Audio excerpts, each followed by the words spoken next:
we go. First commentary solo on a doubles match. We have on the right side Comet, or we have Comet and Parappa versus Marshall Fawns.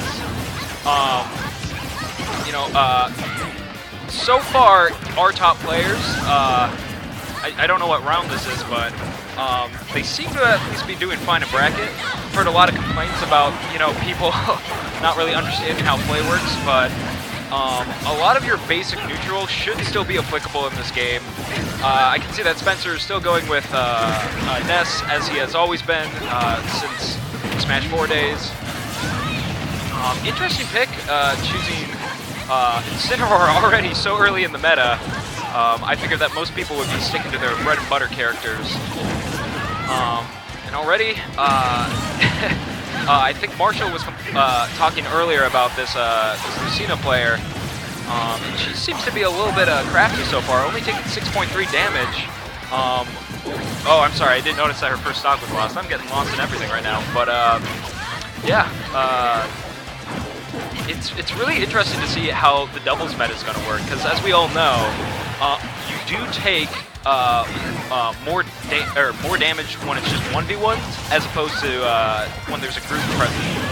So that could mean that these matches could last a lot longer than your average 1v1, beyond the fact that there's more players on the field. And we're already seeing a pretty good performance so far from Spencer and his teammate. Oh, it's Neku. Oh, I didn't even notice. I just looked over. It's Spencer and Neku. Okay, gotcha. And already, Comet and Parappa. I don't know if it's Comet or Parappa that is the Incineroar right now, but he's learning this character. I'm assuming he labbed it before he got into bracket, or maybe doubles is his, kind of like fun, his fun bracket before serious singles happen. Because Parappa, we all know. Okay, so it looks like Parappa's the one that's actually playing Incineroar right now. He's always been known to have interesting character picks, such as Bowser Jr. back in the day. I don't know if he switched off that since. Again, it's been about 2 years. Oh, thanks. Okay, thanks, Chad, for letting me know that's Parappa. And it seems that heard an audible yell from Parappa after that. But it looks like, I believe, Neku just sealed out that last stock, and that'll put him up 1-0. And yes, okay, this is Grand Final, so I hopped on just in time for Grands. And sorry, I just kind of plopped down on the mic. I haven't gotten really a chance to settle myself down or anything like that. I will say it is also a bit more difficult doing a commentary solo for doubles on a game that I've played for exactly 24 hours. So, I also probably should have looked into the actual rule set of this tournament, because I know it was decided, I think, just yesterday. I believe all these stage selections were put in place. Shout outs to all the TOs for scrambling to figure something out, especially Jake Johnson, always the homie, one of the best TOs I know around town. I'm trying to figure out even who's coming from. Okay, so Comet and Parappa are coming from winners. So this could be a very long set if we have a showing from Spencer and Neku. This could go, as long as 10 games if all these games get this close still. So, all right. Looks like Pokemon Stadium 2 is a legal stage. Or is that Pokemon Stadium 1? Everything looks so good now, it's hard to tell. This is Pokemon Stadium 1. Obviously with hazards off. Already, I think, one of the things I'm definitely noticing is Spencer's game is pretty much unchanged as it's been before. You can see him just kind of, throwing out auto cancel aerials, throwing out PK Fire when his teammate's not around. And, that's commentator's curse right there.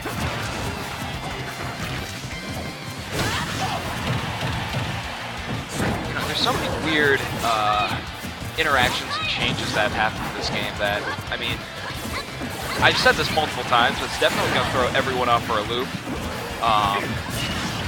Especially if you're playing against a new character like Incineroar, you got to think, like, how dangerous is his revenge move. Like, is that something that I have to be obnoxiously conscious about? Or can I just sit back and continue to do my same style of play that I've been, you know, honing in for the past 4 years of my life? Alright, and already, Spencer's first stock, finally Spencer's first stock is gone. Man, words are hard today, I apologize, but, something I've been noticing is, Spencer has been kind of like doing his own thing, and Neku's kind of been running into his attacks. So I think something that they're going to have to figure out as this set goes along is exactly how to space themselves between these two opponents, because I don't know if they've teamed before. I've definitely seen them against each other in more recent Smash 4 brackets, but they haven't gotten the chance to practice with each other. That's something that could definitely be improved upon. I like the grab release from Parappa there. He hasn't been doing many throws, which is kind of weird, because Incineroar's main incentive is to get those high damaging throws, yet he's going for the pummels instead. I do have to say that Spencer and Neku are both very good at mashing, as most people who are PR'd are. The skill you always have to learn. Spencer closes out that other stock with his lead head up air. So far, I haven't seen anything too crazy. It's kind of just been standard doubles up air so far. Uh-oh. It's like Team Blue has stage control right now. Of course, in doubles, having stage control is absolutely crucial. Sandwiching your opponents between the two, putting them at a huge disadvantage.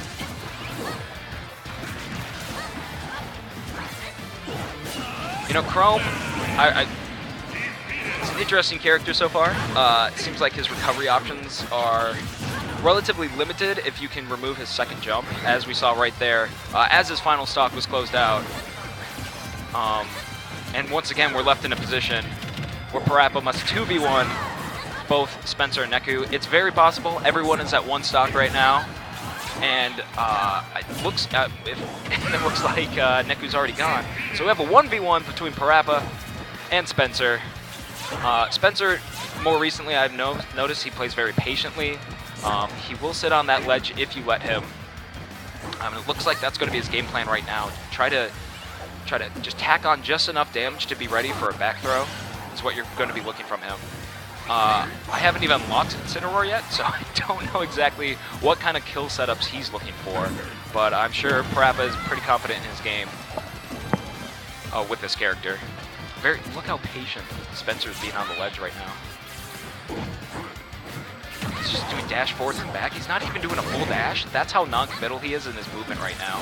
Oh, that was so dangerous. The situation for Parappa to be in right there.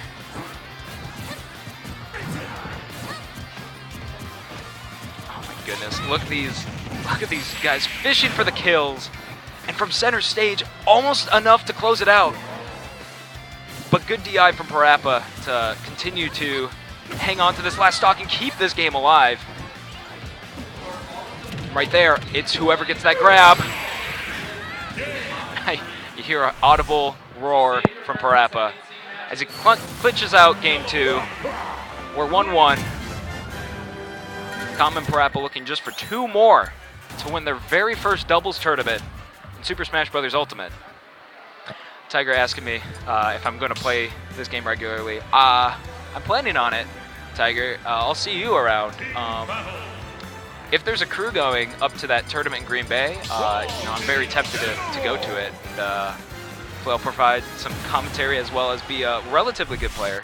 I think the plan for me is maybe other players in the state is actually be able to be comfortable with the game, be able to move around before actually entering the bracket. Because right now, I think a lot of people prefer to get their neutral set up, get their, at least a small amount of tech ready. Oh my goodness! Oh! That was an incredible display of the new parry mechanic in the game. Parappa going for that triple release of shield, and he got a very good grab off of it as a reward. Spencer probably hoping for a little bit more mobility after his recovery move. Didn't quite get that. Hello there. Who I have the pleasure of talking to right now? Hotfizz.com. Hotfizz.com. How's it going? It's going very well. Welcome to the mic. Right now we have Comet Parappa versus Spencer and Neku. Right now the score is 1-1. Oh, good. I'm just catching Grams right in the middle, yeah. Exactly. I've been watching a lot of this while I was helping run the stream with Forrest over here, and really interesting stuff out of Incineroar. Yeah, I totally agree. So if you've been watching a lot of doubles, is there anything that you noted in particular that was different from Smash 4 in terms of game plan strategy? Well, it especially seems like Ness is in a lot more trouble. It's a lot harder for him to get back to stage because he's so susceptible to Gimps, but so is Incineroar, so they kind of have that on both teams. Right. And everyone kind of has that. Right. But he's one of the ones who seems the most different out of the pile of guys here, besides, you know, Incineroar being new. But he's making it work, and I was originally thinking, like, Ness might be a lot harder to get good results with, but so far it's working for him. He made his way up to Grams. Well, I mean, it definitely helped that, from what I've seen, you know, Spencer being the premier Ness in the state from Smash 4, it seems like his game plan is pretty much the same, and wow! As I say that, Spencer gets spiked right off the left side of the stage.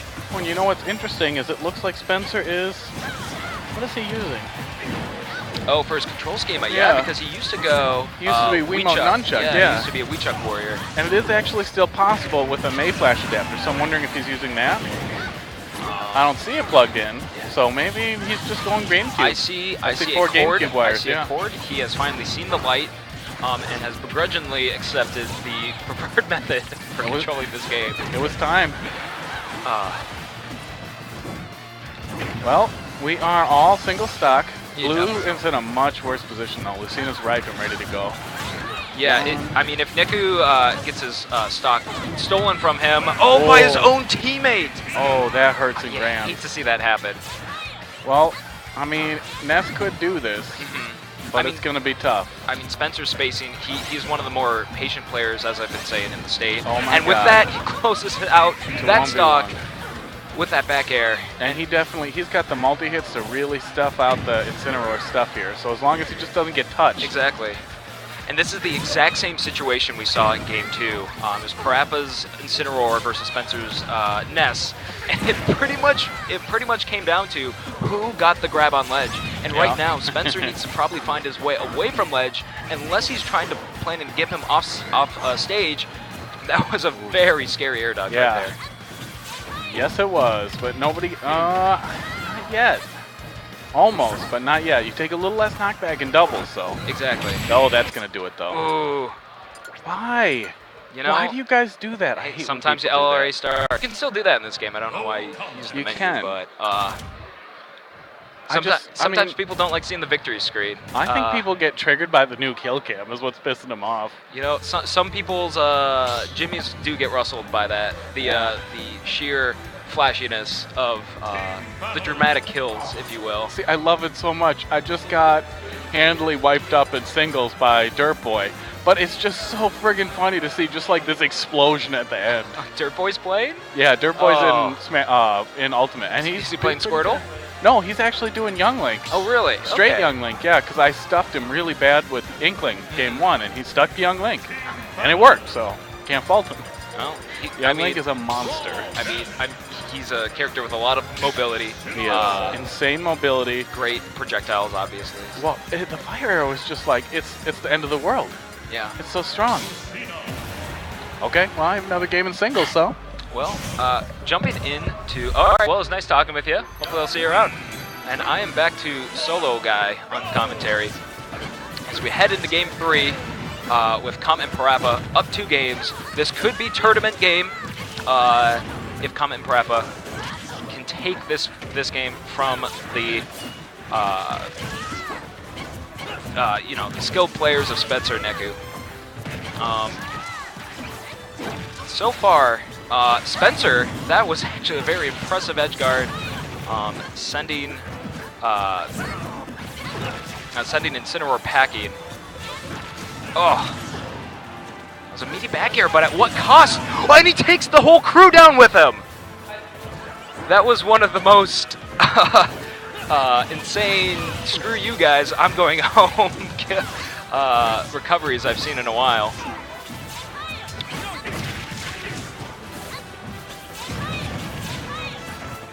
Alright, Spencer, once again, doing what he's doing best, just kind of being on ledge, throwing out PK fires.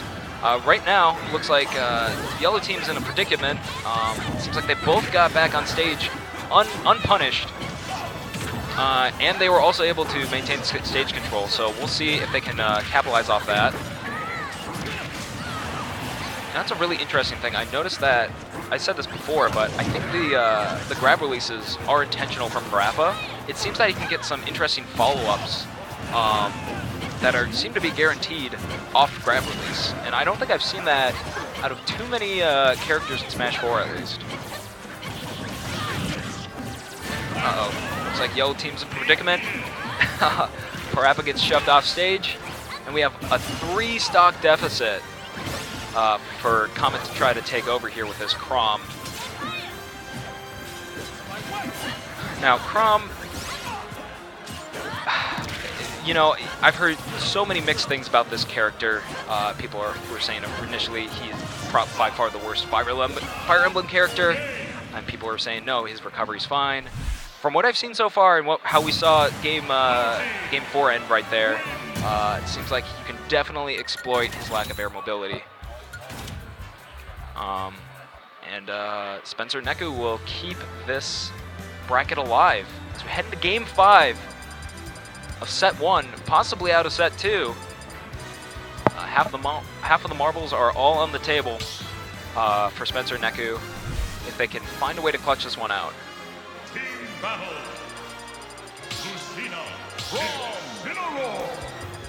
Seems like everyone's going to be keeping the exact same characters as before. Not big of a surprise if that's what they feel most comfortable with. All right. 3, 2, We have the final, potentially final game of Ultimate, I almost said Smash 4, Ultimate Doubles here in Madison, Wisconsin.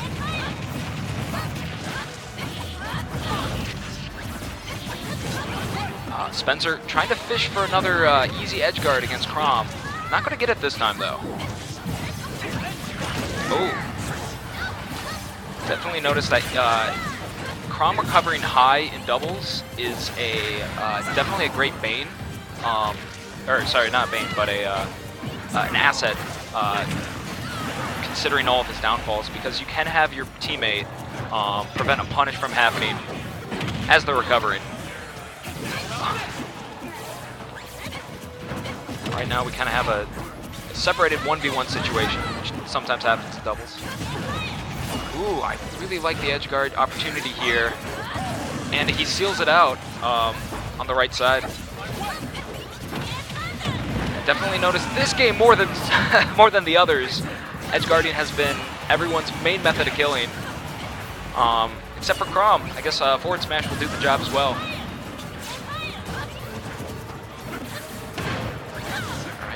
Got some bread and butter down throw combos come from Lucina. A lot of those have been taken away from people's movesets, or at least they can't be really converted in the exact same way as before. Ooh, and I love the sandwiching of Chrom between Spencer and Neku. Those are some pretty nice little baby hits to tack on damage.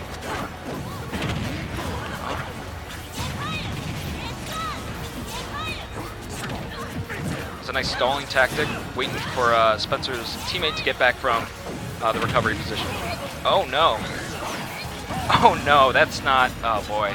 It looks like Parappa accidentally used side B on his own teammate as he was trying to recover. Results in his demise, and Chrom fighting for his life right now. Off stage, very terrible situation for him. He gets ledge trump to back air.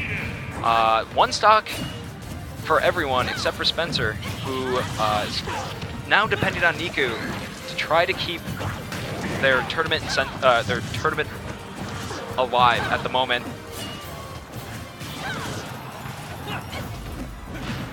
Oh, and he was waiting for that counter too.